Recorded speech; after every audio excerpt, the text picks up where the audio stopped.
สบายดีข้าพเจ้านางนันทไลแสงวิจิตรเรียนอยู่คณะศึกษาศาสตร์ที่มหาวิทยาลัยแห่งชาติมื้อนี้เราจะมาเรียนรู้เรื่องกฎเกณฑ์การสะท้อนแสงซึ่งจะเป็นแนวใดนั้นมาติดตามวิดีโอนี้กันเลย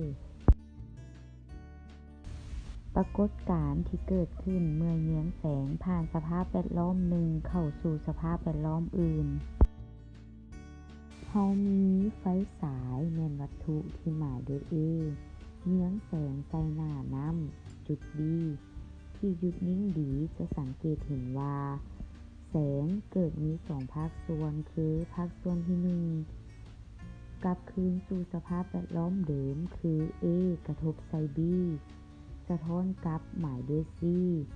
และภาคส่วนที่2แม่นเข้าไปในน้ำหรือเอิ้นว่าสภาพแวดล้อมใหม่โดยมีการเปลี่ยนทิศทางหมายด้วย D ซึ่ง AB แม่นเล้าแสงรอด BC แม่นเล้าแสงสะท้อน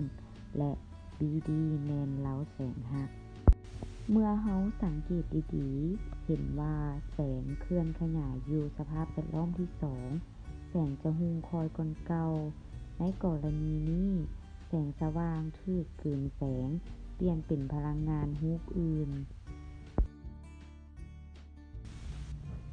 แสงสว่างเคลื่อนจากสภาพแวดล้อมหนึ่งเข้าสู่สภาพแวดล้อมอื่นแม่นถูกแบ่งออกเป็น3ภาคส่วนคือ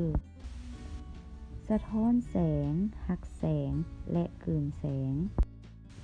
การสร้างวิดีโอในครั้งนี้จุดประสงค์ก็เพื่อให้นักเรียนนักศึกษาเข้าใจถึงปรากฏการณ์และ